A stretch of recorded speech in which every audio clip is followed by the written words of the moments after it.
Estamos de volta com o nosso Arena. O Senado aprovou em votação simbólica a intervenção federal na segurança pública do Distrito Federal, referendando a decisão do governo Lula. O presidente do Senado, Rodrigo Pacheco, afirmou que os responsáveis pelos atos criminosos contra as sedes dos poderes em Brasília não ficarão impunes. Vamos ver. Alguns poucos quiseram destruir e humilhar as sedes dos poderes da República Brasileira. Essa minoria antidemocrática não representa o povo brasileiro, tampouco a vontade do povo brasileiro. Essa minoria golpista, e não há outro nome, não irá impor sua vontade por meio da barbárie, da força e de atos criminosos. Essa minoria extremista será identificada, um a um, investigada e responsabilizada, assim como seus financiadores, organizadores e agentes públicos dolosamente omissos. Muito bem, está aí o discurso do presidente do Senado, Rodrigo Pacheco. Vamos ao debate. Eu começo por você, Lucas. Essa iniciativa do Congresso Nacional de referendar a intervenção federal do governo eleito mostra aquilo que a gente já viu ontem na reunião do Lula com os governadores, com a presença de ministros do STF, que houve uma união ali geral das autoridades, dos poderes, contra esses atos e todo mundo alinhado nesse sentido. Qual é a sua avaliação? Há uma solidariedade clara entre os representantes dos principais postos de poder na condenação aos atos do dia 8 de janeiro, uma solidariedade que ela tem de ser expressa necessariamente ao presidente da República, que hoje é o Lula. Está sendo feito isso.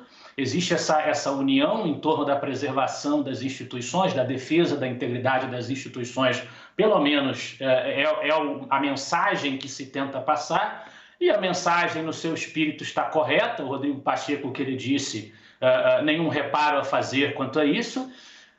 Eu só continuo batendo na tecla. Para mim é uma violência, para mim é um excesso, o tipo de resposta que nós estamos assistindo. Foi uma violência o afastamento do governador por decreto do Supremo. Também acho que é um excesso decretar essa intervenção federal em Brasília, porque eu acho que não há como você afirmar que existe na situação da segurança pública do Distrito Federal algo sistêmico no nível do que havia, por exemplo, no Rio de Janeiro, para decretar uma intervenção por estas bandas.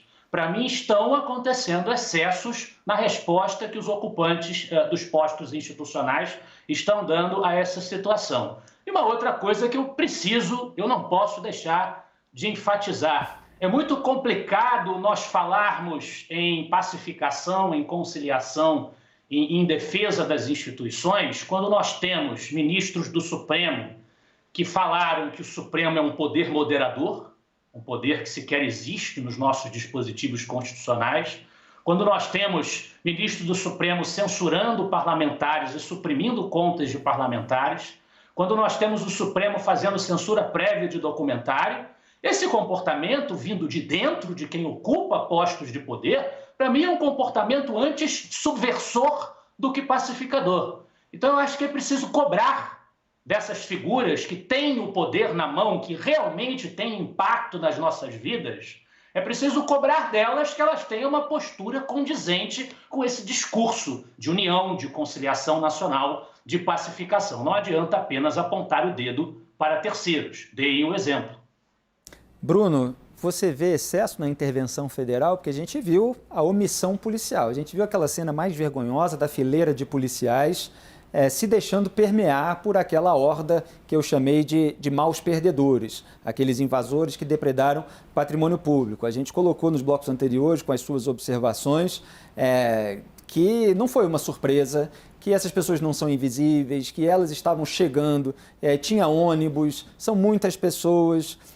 Então, em razão disso, e a gente fez a cobertura ao vivo aqui na CNN Brasil ao longo do domingo, houve essa opção de decretar intervenção federal. Outras opções foram aventadas, que poderiam ser ali chamamento de Forças Armadas, tudo que se tentou evitar, deixando como última opção, até para não dar mais munição, assim, não no sentido literal para os bolsonaristas. Então, como é que você avalia essa decisão da intervenção federal? Nesse aspecto eu vou discordar do Lucas e eu acho que foi uma medida necessária. Acho que foi um dos eventos talvez mais graves da história do nosso país e com uma evidente participação de autoridades da segurança pública do Distrito Federal, né, essa conivência que ficou explícita e essa questão da inteligência, né? É óbvio que aquilo estava mais do que no radar das autoridades. Então, acho que é bom lembrar que foi uma intervenção na segurança pública do Distrito Federal. Não foi uma intervenção no Distrito Federal, no governo do Distrito Federal. Os outros órgãos do governo do Distrito Federal seguem com autonomia, operando com autonomia. A intervenção é no sistema de segurança do Distrito Federal, que eu acho que no momento atual está mais do que claro essa participação, essa responsabilidade que tem nesse ato tão grave na história do Brasil. Chocou o mundo. E chocou o mundo também a participação das autoridades policiais. Isso está na manchete de todos os jornais. Larissa, os bolsonaristas que estavam acampados em frente a quartéis, que bloquearam estradas desde a derrota de Bolsonaro para Lula, pediam intervenção federal. E veio uma intervenção federal em outro sentido. Não, mas eu concordo, eu acho que é absolutamente adequada a intervenção federal nesse caso. A gente não está falando de uma manifestação onde uma, duas pessoas isoladas jogaram uma pedra e quebraram uma vidraça do Palácio do Planalto. Não é disso que a gente está falando. A gente está falando de uma ação orquestrada, organizada, convocada por semanas, com extenso financiamento e, principalmente, o ponto mais importante, muitos indícios muito evidentes de conivência das autoridades. Então, sim, precisa de uma intervenção a partir do momento em que as pessoas que estão, os agentes públicos, que estão ali com a responsabilidade de proteger a capital federal, não estão fazendo o seu trabalho. Seja qual for o motivo, precisa ser esclarecido e a ordem precisa ser restabelecida durante esse processo. A gente, além daquela cena da fileira, aquela imagem dos policiais tomando água de coco, para mim é uma coisa assim, é tão surreal que sim, e as autoridades não estavam lá e sabiam que isso ia acontecer. Sabiam. A inteligência é muito eficiente em Brasília. Essas informações estavam circulando livremente nas redes bolsonaristas. O tom das convocações eram muito claros, não havia dúvida.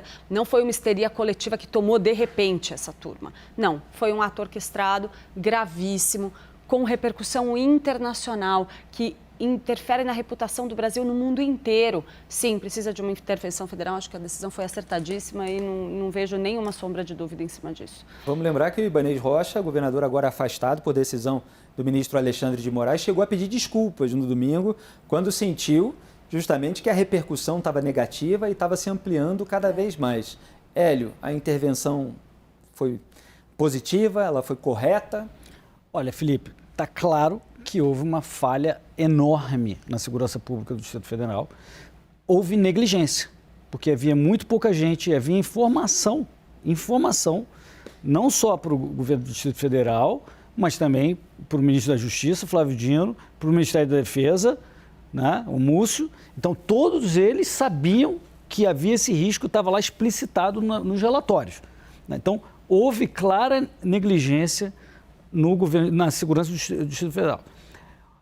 A intervenção me parece proporcional se ela for realmente até eu acho que é 31 de janeiro, não é isso? 31 de janeiro é a data da intervenção. Eu acho que é.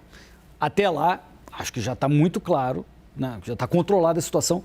E aí, se isso fosse renovado, me pareceria um exagero se a situação de hoje tiver como está hoje, né? Então, isso sim seria um exagero. O Lucas mencionou uma série de outras decisões arbitrárias, na opinião dele, que eu concordo, diferente dessa aqui, porque nessa o Congresso Nacional, a Câmara dos Deputados, aprovou, o Senado Federal aprovou. Então, teve esses checks and balances, esses controles, né? Nos outros exemplos que o Lucas mencionou, não houve esse controle. Seja porque já é o Supremo, a última instância, seja porque tem um inquérito que dá poderes estranhos, que permite que se faça essa coisa. Então, eu acho que aqui está ok, desde que isso não seja renovado, dada a situação de hoje. Lucas, você avalia que poderia haver confiança na segurança pública do Distrito Federal, mesmo depois dessa escalada de casos? Porque houve aqueles atos de vandalismo no dia 12, houve a tentativa de explosão de um caminhão-tanque perto do Aeroporto Internacional de Brasília no dia 24 de dezembro e agora houve essa invasão dos 3 poderes. Quer dizer, a exoneração, por exemplo, do secretário Anderson Torres no domingo, pelo então governador Ibanez Rocha, esse pedido de desculpas, tudo isso seriam sinalizações suficientes de que a segurança pública poderia mudar daqui para frente? Quer dizer, que não precisasse a intervenção federal? Olha, Felipe, na minha visão, houve sim uma destruição, uma depredação, atos de violência, mas tudo foi neutralizado. Em horas acabou essa história. É claro que é horrível, como eu já falei, depredar a imagem de José Bonifácio, destruir instalações públicas que representam as esferas do poder republicano, mas tudo foi neutralizado em questão de horas. Não dá para você comparar o que aconteceu ali com a crise da segurança pública do Rio de Janeiro, por exemplo, que ensejou uma intervenção federal dessa natureza. Eu entendo que confiança absoluta, é claro que não dá para ter, estão apurando o que aconteceu. Está se investigando o que aconteceu, os responsáveis terão que ser legitimamente punidos. Mesmo que sejam os secretários, mesmo que seja o governador, terão que ser legitimamente punidos. Mas, na minha visão, a medida é exagerada, ela é desproporcional e me preocupa que algo semelhante possa ser aventado contra outros governos no futuro. É o caso a se observar para que excessos não sejam cometidos e para que, de novo, aqueles que ocupam os postos de poder sejam cobrados a se manterem dentro das suas competências e das suas prerrogativas, o que não está acontecendo hoje na República Brasileira. Eu não vejo esse respeito, eu não vejo essa integridade, essa dedicação a se manter dentro das linhas das competências de cada um. Como disse o Hélio, de fato, nesse caso, o Senado chancelou, é diferente da situação, eu discordo, mas é diferente da situação da censura dos parlamentares, da perseguição ao documentário, e são casos em que houve decisões ou monocráticas ou decisões apenas do Supremo que se julgou capaz de decidir por si mesmo pela supressão de contas, pela supressão da liberdade de expressão de quem deveria gozar de imunidade parlamentar. São casos, evidentemente, mais graves, há que se dosar uma coisa e outra, mas eu sigo acreditando que essa intervenção federal é um excesso. Eu acho que não deveria ser feita dessa forma, não deveria haver essa intervenção e seria preciso ainda apurar, investigar mais, chegar a dados mais concretos sobre as responsabilidades para que uma medida de ação da União em uma unidade federativa como foi essa fosse perpetrada. Obrigado, Lucas. E aqui a gente pode ficar tranquilo que ninguém vai invadir o gabinete de ninguém por causa de divergência, né? Divergir é natural da democracia. Olha, os senadores que votaram contra, que se posicionaram contra esse decreto do governo Lula de intervenção federal no Distrito Federal. São eles: Carlos Portinho, do PL do Rio de Janeiro, Luiz Carlos Reins, do PP do Rio Grande do Sul, Zequinha Marinho, do PL do Pará, Carlos Viana, do PL de Minas Gerais, Eduardo Girão, do Podemos do Ceará, Flávio Bolsonaro, do PL do Rio de Janeiro, Plínio Valério, do PSDB do Amazonas e Stevenson Valentim, do Podemos do Rio Grande do Norte. E a medida, sim, como você colocou, vale até 31 de janeiro de 2023, 31 desse mês. A gente vê que é uma parte da base bolsonarista, Clarissa.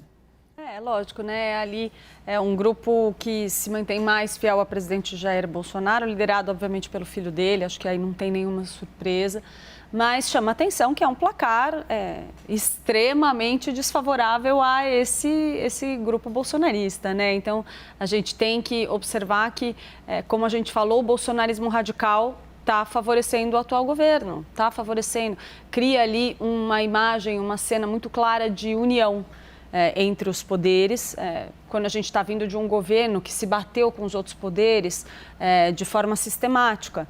Então, isso, nesse momento, joga politicamente a favor de Lula, mas também, como o Hélio estava comentando aqui, a gente tem desgastes também para o próprio governo federal, né? Querendo ou não, há também autoridades responsáveis por monitorar e acompanhar um episódio dessa magnitude, um caso como esse tão grave, onde a inteligência funciona também no Ministério da Justiça, funciona também no Ministério da Defesa, não é só na Secretaria de Segurança Pública. E no Gabinete de Segurança Institucional, que Sim, inclusive foi alvejado principalmente. pelos invasores. Acho que isso, sim, interfere também nesse grupo próximo do presidente Lula. E acho que o que chama mais atenção, me parece assim, no caso, para fazer uma separação muito clara entre o caso de Anderson Torres, por exemplo, e o caso do ministro Múcio ou do ministro Dino, é que a gente está ali com um sinal de que havia informação clara e que houve uma decisão deliberada de permitir que isso acontecesse. Isso está comprovado? Não, é uma investigação que a gente tem que avaliar. É isso que eu estou falando. Há sinais que trazem para a gente a necessidade dessa investigação. Eu acho que ela é necessária. Agora, todos os agentes que teriam uma responsabilidade maior sobre esse acontecimento têm que responder politicamente também. A gente não vai ter efeitos políticos sobre o governo federal também. Flávio Dino, ministro da Justiça, tinha dado tuitadas ali, como a gente chama, os tweets ali na rede social, que apontavam que não havia nenhum movimento grave em curso, né? Pelo menos indicavam, sugeriam isso. Na véspera, ele fala ali em guerra, entre aspas, era como se estivesse tudo bem e, de repente, estava tudo mal. Então, assim, se colocou muito a culpa no governo do Distrito Federal, porque é evidente a culpa, a responsabilidade, mas você colocou muito bem que há responsabilidade do governo federal também nessa omissão. Não, eu acho que é importante também a gente pontuar que num início num momento tão inicial do novo governo, existe muita política correndo por baixo do pano. A indicação de um ministro, né, seja Flávio Dino, seja José Múcio Monteiro ou qualquer outro auxiliar do presidente Lula, envolve uma briga política forte por baixo do pano nos bastidores. Então, tem muita gente nesse momento que não queria Flávio Dino no Ministério da Justiça, por exemplo, que não queria José Múcio no Ministério da Defesa, que está rindo alto e torcendo ali para que isso seja escancarado, para quem sabe isso abala suficiente essas figuras para que outros grupos possam ocupar esses lugares. A política está correndo, a briga política é forte nos bastidores e isso tudo acaba alimentando esse quebra-pau ali por baixo do pano por tomada de poder dentro do governo federal também. Obrigado, Clarissa.